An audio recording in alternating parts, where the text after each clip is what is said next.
be their price, their demand will never change because they are necessary goods. Demand for necessary goods remain unchanged. Even if the price is more or the price is less, their demand will not change. Because if a person needs medicine, then even at a higher price, he is going to buy.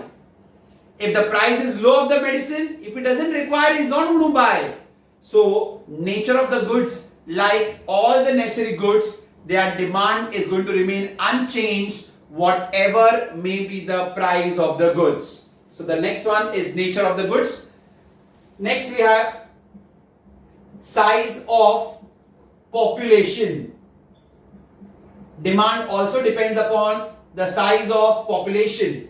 If the population is more, demand will be more. Population is less, demand will be less. Take for example, if the population of children are more, so demand for toys and toffees will be more. If the population of females are more, demand for cosmetics and demand for saris will be more. So you see that when the population is more, demand will also be more. That's your 6th point. 7th point, it also depends upon future expectations. Future expectation of price rise. Future expectation of price rise. If I expect the price to rise in future, if I as a consumer expect the price to rise in future, then today at a higher price also, my demand will be more. Assuming I tell you, a chocolate is there which is for ₹5. The normal price is 5. Today, the price is 7. So is the price high or low? High. Higher than the normal one. So demand has to be low. But if there is a expectation that this price of chocolate will become 10 in future, then tell me today at 7 will you buy or no? Definitely yes. That's what I said. If you expect the price to rise in future, then today, even if the price is more, your demand will be more because you are expecting the price to rise in future. Next point, the 8th point, habits, taste and preference. Habit, taste and preference. If the goods are according to your own taste, habit and preference, even at a higher price, you will buy more. But if the goods are not according to your habits, taste and preference, even at a low price, you will not buy. So that's how, these are the determinants or these are the factors on which demand for a commodity depends. So if it's a 4-marker answer, you need to write 7 or 8 points. This is how demand depends. These are the factors on which demand depends. I shall repeat them again. First one, demand depends upon the price of the commodity. At a higher price, consumer will demand less of it, and at a low price, consumers will demand more of it. Second, it depends upon the income of the consumer. If the income of the consumer is more, demand for the commodity will be more. If the income of the consumer is less, demand for the commodity will be less. Third one, it depends upon the price of substitute goods. Now, substitute goods, tea and coffee. If the price of tea rises, which is other substitute coffee, demand for coffee will be more because coffee ka price has not risen. That's why I told you in case of substitute goods, they are directly related. If the price of tea falls, that means tea has become cheaper, so demand for coffee will fall because people will demand more of tea. So see, they are going hand in hand, therefore directly proportional. Price of complementary goods. Car and petrol, they are complementary. Complementary means jointly demanded goods. So if the price of car rises, demand for petrol falls. If the price of car rises, demand for petrol falls. So here they are going opposite, so it is inversely relation. Nature of the goods. Nature of the goods are about necessary goods like medicine, salt, whatever may be their price, more or less, their demand is going to remain unchanged. That means you will demand according to what you need them. It also depends upon size of population. If the size of the population is more, demand will be more. Size of the population is less, demand will be less. Future expectation of price change. If you expect the price to rise in future, then today even at a higher price, your demand will be more.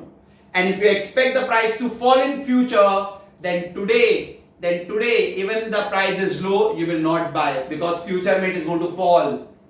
Last, habits, taste and preference. Your demand also depends upon your habit, taste and preference. If it is according to your own habit and taste, your demand will be what? More. If it is not according to your habit and taste, the demand will be less. You can even write advertisements. Advertisements also affect the demand. Normally when we see the advertisements, we get attracted to that product because famous personalities like sports personalities or maybe television personalities, they are there into that whom you adore. So you also tend to buy them because they are there in the advertisements. So advertisements also affect the demand. So these are the determinants of demand or the factors on which demand depends. They ask you, do you agree? Do you agree in detail? Price is the only determinant of demand. Price is the only determinant of demand. What will be your answer? False. There are other determinants of demand also, and then you explain them all in detail. So see the word only. If they write price is the determinant of demand, answer will be what? True. And then you explain the point. So remember, you read your economics question paper very well. So price is the only determinant of demand, answer will be what? False. Is that very clear? Now, finally we come to the law now. Explain the law of demand with assumptions and exceptions. Like we had done in utility, explain the law of DMU with assumption and exception. Likewise here also, explain the law of demand with assumptions and exception. 8 marker answer. Now again, how do you start your law? The law of demand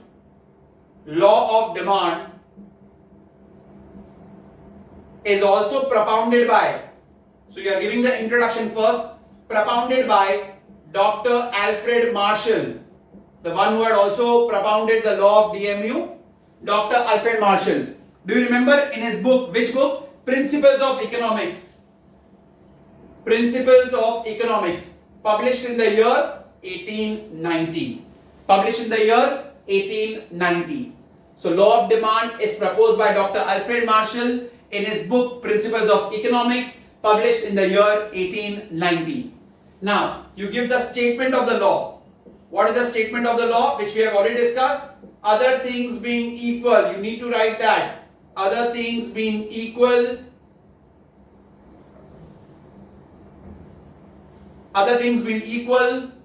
quantity demanded rises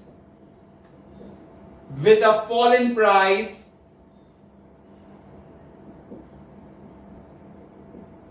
and vice versa. Vice versa means basically when I am saying quantity demanded is more with a fall in price, so that means if there is a rise in price, quantity demanded will be less. Thus, therefore, demand and price are inversely proportional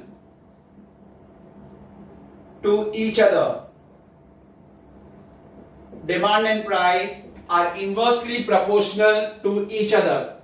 So that is a statement of law. Other things being equal, when price of a commodity rises, the demand for it tends to fall, and when price of a commodity fall, the demand for it tends to rise. Thus demand and price, they both are inversely proportional to each other. One is rising, one is falling, it is called as inversely proportional.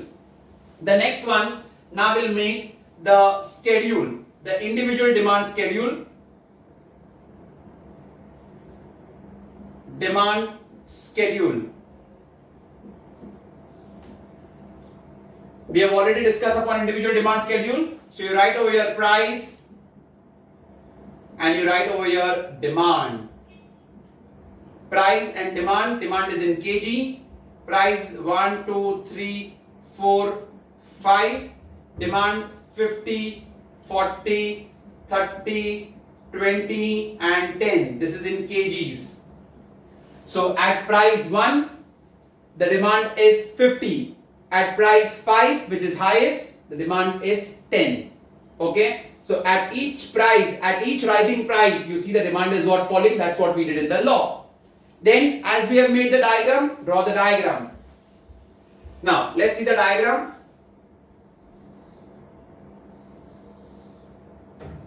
I hope you remember, x-axis will represent what? Demand, and y-axis will represent your price. So this is x-axis, this is your y. So here 10, 20, 30, 40 and 50. This is your demand. And your price 1, 2, 3, 4 and 5. This is your price. You plot the points.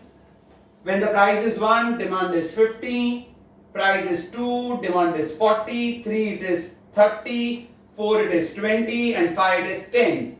So you'll get this demand curve. Demand curve is sloping downwards from left to right. This is all what we have discussed. Now the next you will write, what did you observe from the demand curve? What did you observe from the demand curve? Your answer. First one, x-axis represents demand, y-axis represents price. Second point, demand curve slopes downwards from left to right. L to R is left to right. This is your left, this is your right. Third one, demand curve. It's sloping downwards, right? So demand curve has a negative slope. It has a negative slope. Sir, but answer is not in negative. See, if the curve is falling downwards, you write that it has got a negative slope. That is the third point. This is right now we have finished the explanation of the law of demand. So if they ask you for 4 marks, explain the law of demand. That's it. No assumption, no exception. So your answer, the law of demand is propounded by Dr. Alfred Marshall in his book Principles of Economics in the year 1890.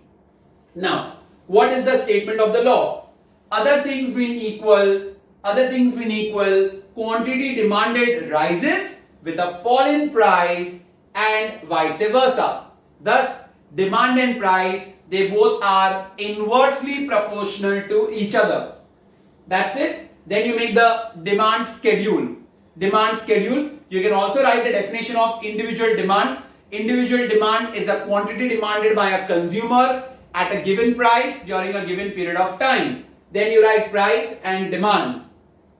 Or else better, because it is a schedule drawn, you write a definition of individual schedule ka. It is a tabular representation of the quantity demanded. It is a tabular representation of a quantity demanded by a consumer at given prices during a given period of time. So do mention the individual schedule definition over here.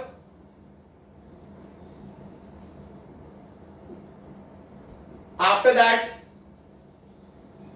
you make the schedule price and demand.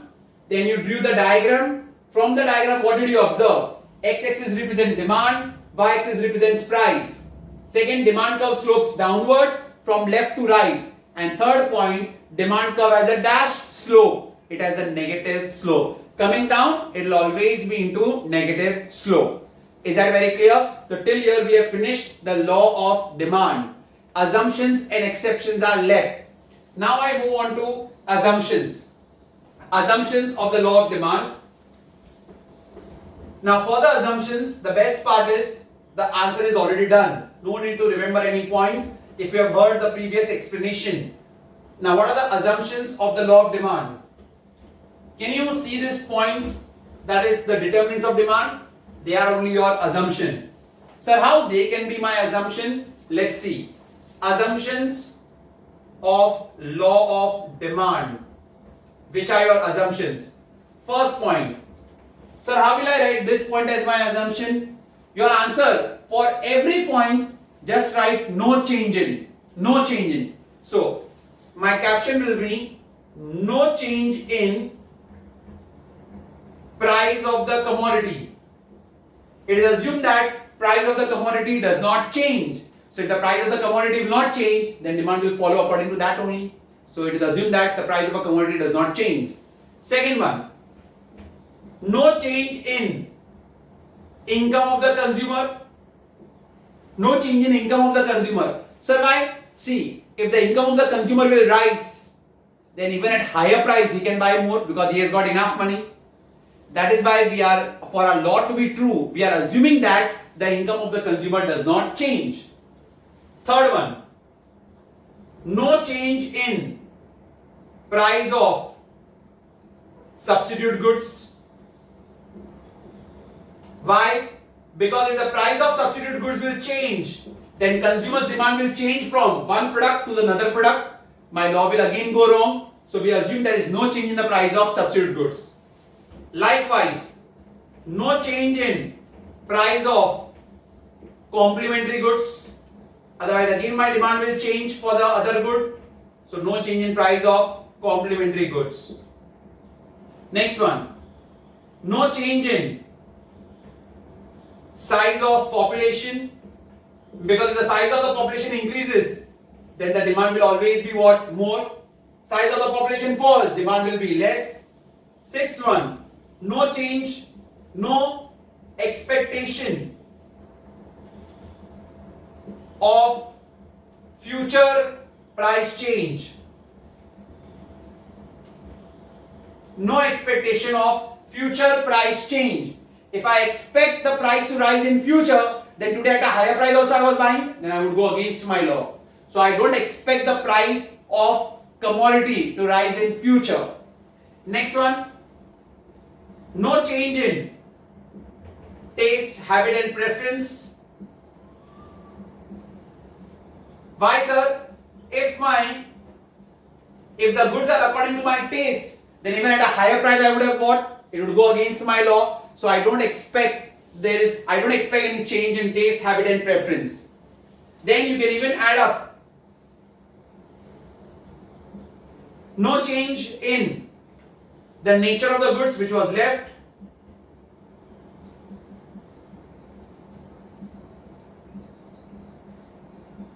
Because if it is not a necessary good, then you will have to follow according to the law. That is the reason why. So you just have to write no change in and explain them, nothing else. So it was totally dependent upon this answer. So if it is done well, assumptions are also done. And last part now, that is exceptions. Which are the exceptions of the law of demand? Then your entire law of demand gets done. For an 8-marker answer, explain the exceptions to the law of demand. Exceptions. What do you mean by exceptions which does not follow the law? Your law says when price rises, demand falls. When price falls, demand rises. So now there will be some points such that when price rises, demand also rises. And when price falls, demand also falls. So that means you are going against the law. Therefore, they are exceptional cases. That is why they are called as exceptions to the law of demand.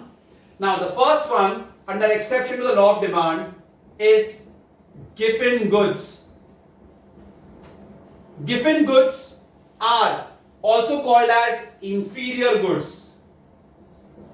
Also called as inferior goods. Now, what are this?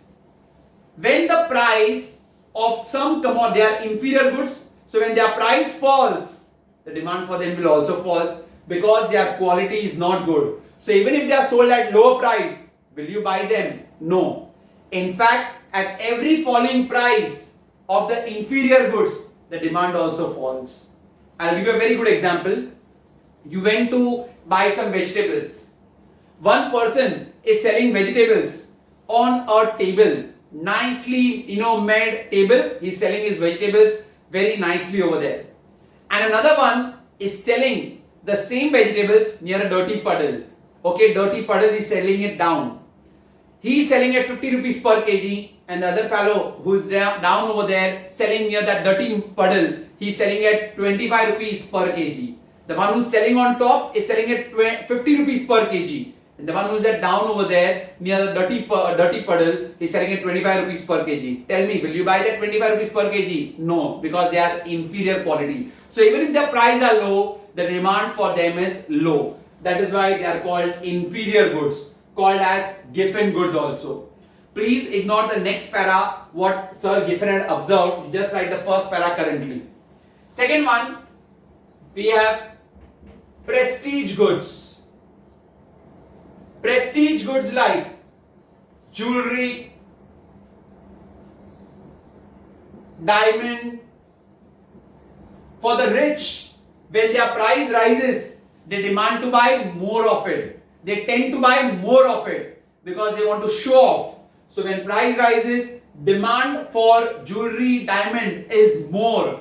Therefore, they are called as prestige goods. So again, you are going against the law. In the law, you said that when price rises, demand should fall. But here, when price rises, the demand also rises. Thus, they are the exception for the law of demand. The third one, the next one, you have got, that is future expectation. Future expectation. You've already done this point. If you expect the price to rise in future, then today, even at a higher price, you are buying the commodity, so you are going against the law. Take for example, a chocolate is 5 rupees per piece. One particular chocolate is 5 rupees per piece. Today it has been sold at 7 rupees per piece. And there is an expectation of the price of this chocolate. Tomorrow it will be rupees 10 to rise in future. So tell me, today at 7 will you buy or no? You will definitely buy, because tomorrow it will be for rupees 10. The normal price is rupees 5. So today, even at a higher price, you are buying it. Why? Because it will rise more in future. So again, you are going against the law. So third one is future expectation. Fourth one is price illusions.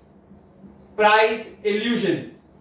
We have a wrong illusion that high price goods are better in quality and low price goods are cheaper in quality. This is our illusion.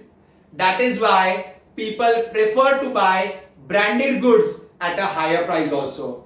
Because that is the illusion what we have made up in our mind. That is the myth what we have in our mind, that if the product is high in price, their quality will be good. And the product is low in price, their quality will be cheaper. Their quality will be dirt. So that is why we don't tend to buy them. That is why the branded goods have got higher demand also for the same, and we pay a higher price. So price illusion. Next one, fifth. Ignorance of the consumer. Ignorance of the consumers. What happens is sometimes the consumers, they pay a higher price. They pay a higher price for the commodity because they are not aware about the prices which are sold by other sellers, even if they are selling at a low price. They are not aware about the other sellers, and that is why they tend to pay a higher price, because they are ignorant about the other people's price, other sellers' price. And the last point, sixth one, we have got necessary goods. Which are the necessary goods I told you? Necessary goods like medicine, salt. Even if their prices are high, the demand for them will never change. Even if the price is low, the demand will not change. How much you require, you will buy that much only. So again, you are not following the law. I'll give you an example. No offense to anyone, please. In the example, if you see, assuming that your grandfather or grandmother is 92 not out. 92 not out मतलब cricket नहीं खेल रहे. Age of 92. And they require one injection every day. That injection used to cost 500 rupees per injection. That injection was 500 rupees per injection per day. Now suddenly the price, because of the GST, the price of that injection has shoot up to 1000 rupees. To 1000 rupees. So जो आपके 92 not out है, क्या आप उनको out कर दोगे? Out कर दोगे मतलब क्रिकेट खेल के नहीं, बोल्ड थोड़ी करना है, by not buying the medicine because the price has risen. No, you will buy it even at a higher price also. So you see the demand has not changed. Supposing let us say kerosene. Kerosene is normally sold at rupees 10 per strip, and right now just for some sake kerosene is sold at rupees 3 per strip. So does that mean you will collect more groceries and stock it up at your house? अरे जरूरत ही नहीं तो उसका क्या मतलब है लेना? So you see that these are the necessary goods. Whatever maybe they are change in price, their demand does not changes.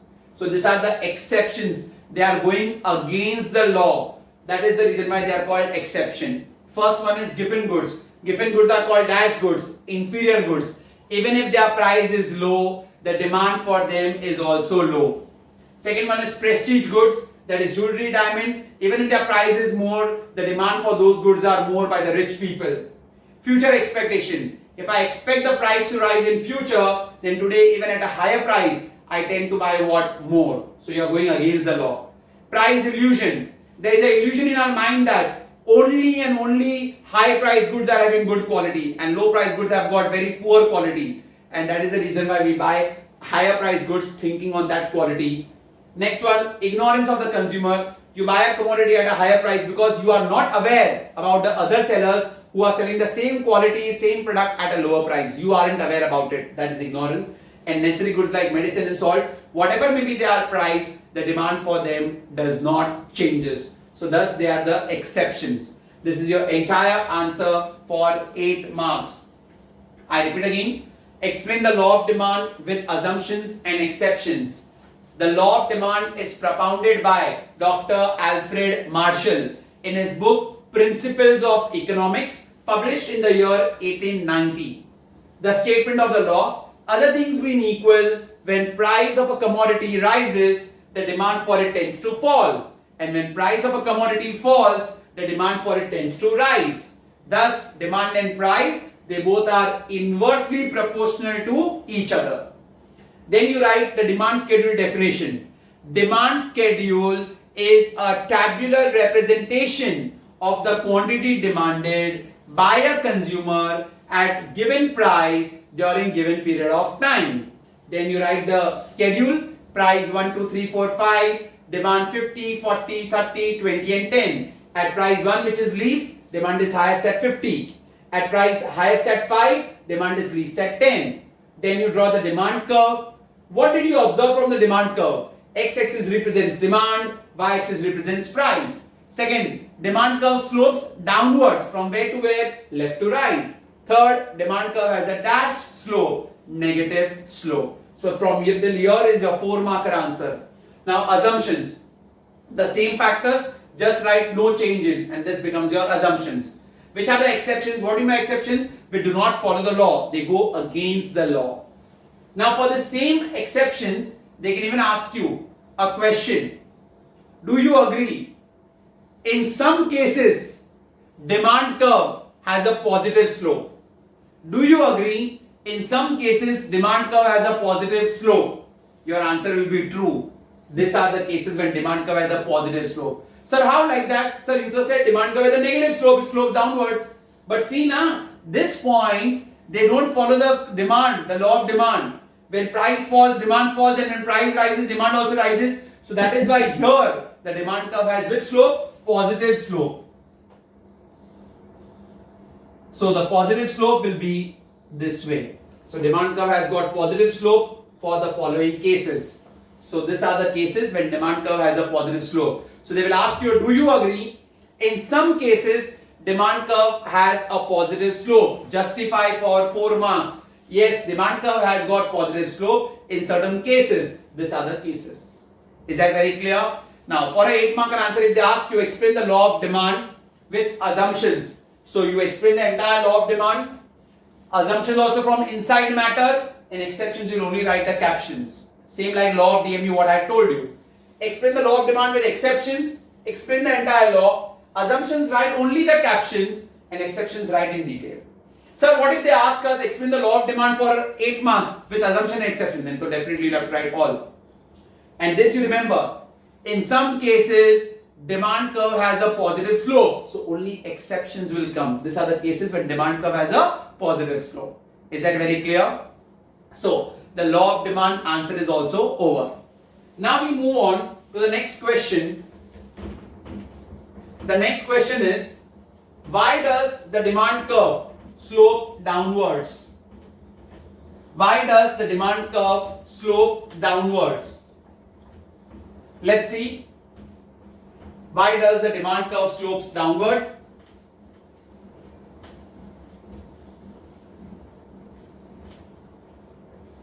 This is a new question which is asked. Till last year it was not there in your book, so it can come. Why does the demand curve slope downwards?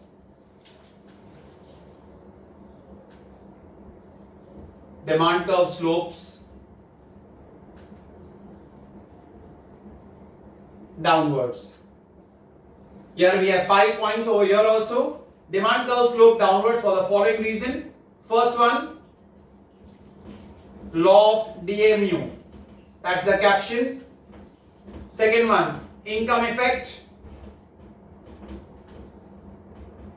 Third one, substitution effect.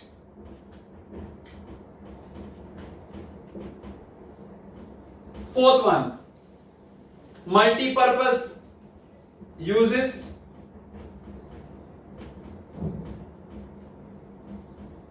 And fifth one, new consumers in the market. These are the 5 points why the demand curve slopes downwards. First one, the law of DMU. If you have followed my utility analysis chapter, law of DMU, with every increase in the commodity, the marginal utility will what? Diminish. With every increase in the commodity, the marginal utility will diminish. So, the consumers will prefer to buy more only at a lower price. So, the consumers will prefer to buy more only at which price? Lower price. I repeat again. What was the DMU? The DMU says that with every increase in the commodity, with every increase in the stock of a commodity, the marginal utility will diminish, right? Agar aapka stock of a commodity is increasing, your marginal utility is diminishing. So if you want to buy more of it, you will buy at a higher price or low price? Low price only, na? Because if you buy at a higher price, if you are not getting utility. So if a rational consumer is there, why would he waste his money? So that is the reason why you will buy more at a lower price, not at a higher price. That is why the demand curve slopes downwards. Second point, income effect. Income effect. If the price of a commodity falls, the consumer's real income will increase. If the price of the commodity falls, the consumer's real income will increase. Thus, he can buy more of it if the price falls. When the price of a commodity falls, consumer's real income will increase. Thus, he can buy more of it at a lower price. Third one, substitution effect. We've done that. Substitution ka example, tea and coffee. If the price of tea rises, what happens to demand of coffee? Proportional, na? Same. So demand of coffee will also what? Rise. If the price of the tea falls, demand of coffee will also fall. Fourth one, multi-purpose use. If a commodity has multi-purpose, it can be used for many purposes, then always at a lower price, you will buy what? More of it. If the commodity can be put to many uses, at a lower price, you will buy what? More of it. And last one, new consumers. When new consumers are there in the market, at a lower price, they will definitely buy more of it. And at a higher price, they will buy less of it. So because of this, the demand curve slopes downwards. So what are the reasons why demand curve slopes downwards? First one is law of DMU. What is the law of DMU? With every increase in the stock, the marginal utility diminishes. So consumers will buy more at a lower price and he will buy less at a higher price. Second one, income effect. When the price of a commodity falls, consumers' real income will increase. Thus, he can buy more of it.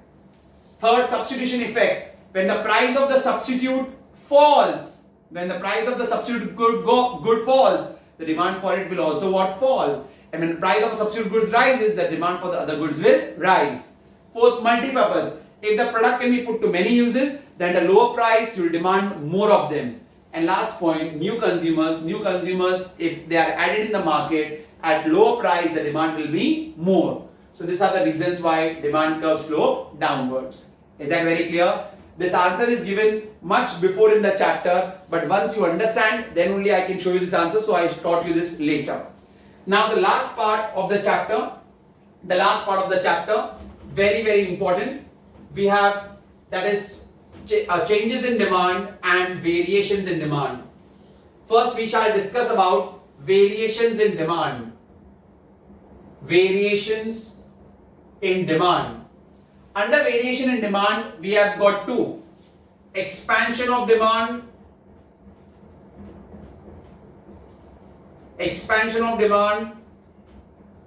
and contraction of demand. Very, very important. Expansion of demand and contraction of demand. Now, what is the meaning of expansion of demand? From the word expansion only you understand that demand is rising. So what will you write? Under expansion of demand, demand rises with a fall in price and other factors remaining constant. Demand rises with a fall in price and other factors remaining constant. Sir, what other factors are you talking about? See, in this, we are only concerned with price. Other factors like income, nature of the commodity, taste, habit and preference, price of substitute goods, price of complementary goods, they are not included over here. We are only concerned with price. So I said that expansion of demand meaning demand increases with a fall in price, and other factors remaining constant. सबसे important, and other factors remaining constant. So other factors does not change. Here your demand is rising only and only because of fall in price. Demand is rising only and only because of fall in price, and other factors are constant. What will be contraction of demand? Demand falls with a, why does demand fall? With a rise in price and other factors remaining constant. Over here also it is not affected by other factors. Other factors remaining constant. Demand is falling only because of rise in price. That is the meaning of expansion of demand and contraction. See, the name itself is saying expansion of demand. Demand is rising. Demand is expanding. Why? Because of fall in price, not because of other factors. What is contraction of demand? Demand is falling. Why? Because of rise in price, and other factors are constant. We are doing, write a note on variation in demand. Variation has got two: expansion and contraction. The next point will be your schedule. Next point is schedule. Price, demand. Now let's see. Expansion of demand, right? So demand is rising, assuming 10, 20. Why is demand rising? Because of fall in price. Price has to fall. So 2, 1. That's it. Contraction of demand ka schedule. Price, demand. Now contraction of demand has fallen. So 20 and 10. Why has demand fallen? Because of rise in price. Price is rising, 1 and 2. So you see over here, at price 2, demand is 10. When price fell to 1, demand has risen to 20. That is why it is called expansion of demand. Contraction of demand. When price was 1, demand was 20. Price rose from 1 to 2. So demand fell from 20 to 10. That's what we have done. Now we do the diagram, third point.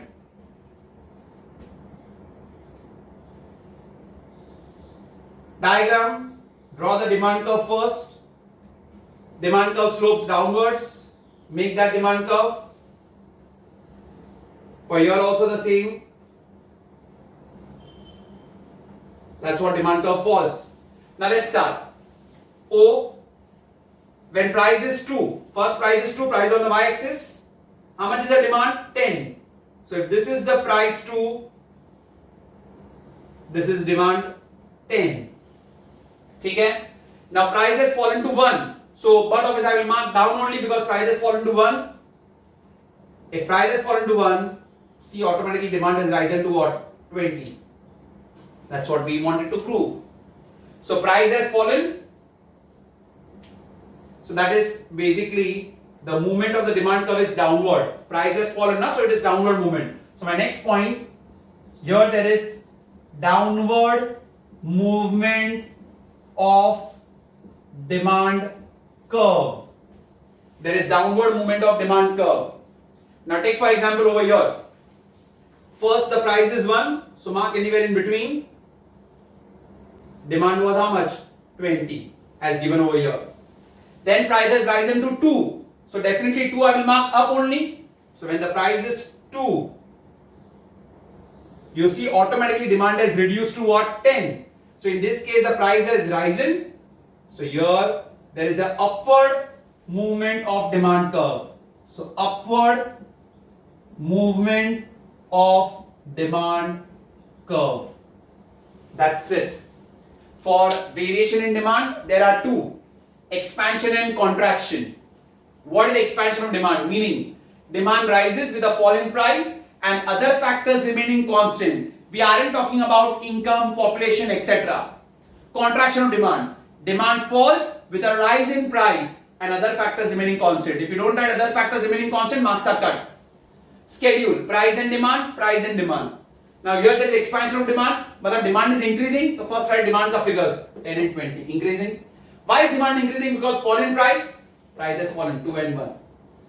Contraction of demand, demand has fallen 20 and 10, price has risen from, because price is rising, so 1 and 2. So first you meet the demand curve. Now here the first was 2, so on 2 I mark, this much was my demand.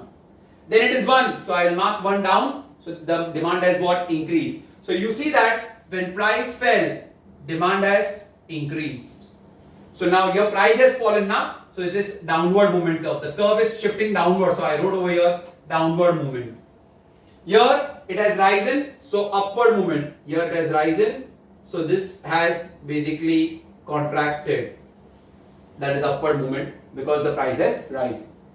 And the last part now, changes in demand. Changes in demand. This was variation in demand. It has got two parts, expansion and contraction. Now changes in demand, it has got two parts, increase in demand and decrease in demand. Increase in demand and decrease in demand. For some of you, you may feel, sir, expansion was also increase. So ये भी increase अलग नया क्या है? There is a difference. Increase in demand. Demand increases. Demand increases. But of its name is increase in demand. Demand increases due to change in other factors and price remaining constant. मतलब now your demand is increasing because there is a change in other factors. Which other factors? Other factors like price of substitute, price of complementary, income, population. Then we have got nature of the goods, necessary goods and all, future expectation. Due to all of those, your demand has risen, not because of price. Here it was entirely because of price. Here it is happening because of other factors, and price over here is now constant. So I write over here, demand increases due to change in other factors, and price remaining constant. Remember, price is constant. All the changes in demand are due to change in other factors. Price is constant. That is called increase in demand. Now come to decrease in demand. So same way, demand decreases. Why? Due to change in other factors and price remaining constant. So demand decreases due to change in other factors and price remaining constant. So all changes are because of other factors, price is constant. So in those both cases, price is constant. In the other two cases, there were other factors of constant and everything was because of price. Now schedule. The second point is schedule. Price, demand. Schedule, price, demand. Now if you go to see an increase in demand, demand is increasing, so what figures will come in your mind? 10 and 20. Now demand is increasing due to change in other factors, not because of price. Price is constant. So write the same figures. So I'm just writing price 1 and 1 because the change is happening because of other factors, not because of price. Decrease in demand. Demand is falling. Why? Due to change in other factors. Price is constant. So 1 and 1. That's it. Now diagram. When you are doing increase and decrease, make sure in diagram for demand curve, you need to draw two demand curves. Because price is constant, that is why. This is your demand curve 1. Make one more demand curve 2. Compulsorily. Now I'll show you. Price is 1, only 1. So it's always same for both. Initially when the price was 1, how much was the demand? 10. Mark on the first curve. Then the price remaining same, demand increased to 20. Go on the second curve. So you can see very well that at the same price, when price was 1, demand was 10. Again price is 1, demand has increased to what? 20. So there is a shift from this curve to the other curve, from first demand curve to the second one. Mark the arrows, very very important. So you will say over here, in case of increase in demand, there is rightward shift of demand curve. There is a rightward shift of the demand curve. It has shifted from this curve to the other curve. Now same with the other one. You will have to make two demand curves over here also. First and second. Price is O. First at one price, first demand is 20. So go and mark on the second curve. Then the demand fell to 10. Mark on the previous curve. So here the demand curve has come to the left hand side. So you write over here leftward shift of demand curve. Because it has shifted on the left hand side, it is leftward shift. Here the movement was on the same curve. So I wrote movement on the same curve. Here there is a rightward shift and here there is a leftward shift. So this are, if they get you a question, write a note on changes in demand. You have increase and decrease. Write a note on variation in demand. You've got expansion and contraction. Remember, expansion and contraction are happening because of price and other factors constant. Increase and decrease are happening because of other factors and price remaining constant. Price is constant and it is happening because of other factors. So here there is a shift. So here in increase it is shifting towards the right. Here there is a shift towards the left, so leftward shift. So this is what we have got about variation and changes. You may get a difference between expansion and contraction, or between expansion and increase, or between expansion and decrease. In economics you get 2 marks differences. You need to write 4 points. Here we have 4 points. One is meaning, second is schedule, third is diagram, and fourth is the movement. So this is very very important.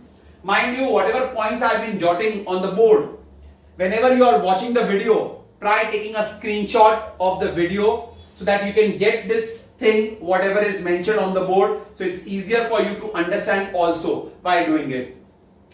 So this is the end of chapter number 3, demand analysis. This is the A part of it. The B part is the elasticity, which I shall do it later. Please see that you keep on watching the videos along with my explanation, because otherwise I will move ahead and you will be left behind.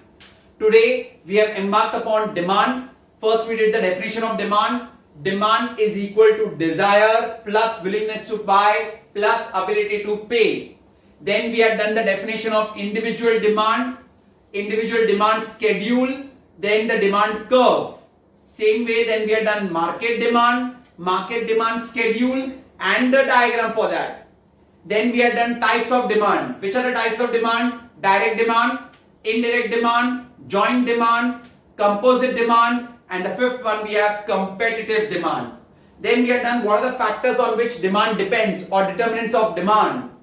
Then we started with the law of demand. The law of demand is propounded by Dr. Alfred Marshall in his book Principles of Economics in the year 1890. The statement of the law, other things being equal, when price of a commodity rises, the demand for it tends to fall and vice versa. Thus demand and price are inversely proportional to each other. Then you write the definition of demand schedule. You draw the schedule, then the diagram. From the diagram, what did you observe? X-axis represents demand, Y-axis represents price. Then we had done demand curve slopes downwards from left to right, and demand curve has a dash slope, negative slope. Then we had done assumption. Assumptions very easy, not to learn. That factors only, you just have to write no change in. Then we had done exceptions to the law of demand. Which are the cases where demand curve is an exceptional case where it has got a positive slope. So we had done given goods, we had done prestige goods, we had done ignorance of the consumer, price illusion, then we had done future expectation, and last one was necessary goods. So those are the exceptional cases where demand curve has a positive slope. Then we did why does the demand curve slopes downwards. So there were 5 points: law of DMU, income effect, substitution effect, multi-purpose use, and the 5th point was addition of new consumers. In the last part, we did variation in demand and changes in demand. Under variation, we have got expansion and contraction. They are happening because of price and other factors constant. Under changes in demand, we have increase in demand, decrease in demand. They are happening because of other factors and price remaining constant. So this is all what we have done today. This is the demand analysis A part. The B part, elasticity is yet left. See that you first complete this, and please try taking screenshots of what is mentioned on the board so that you can also write them in your notebook if possible for you. Please be serious with regard to the lectures. Thank you very much.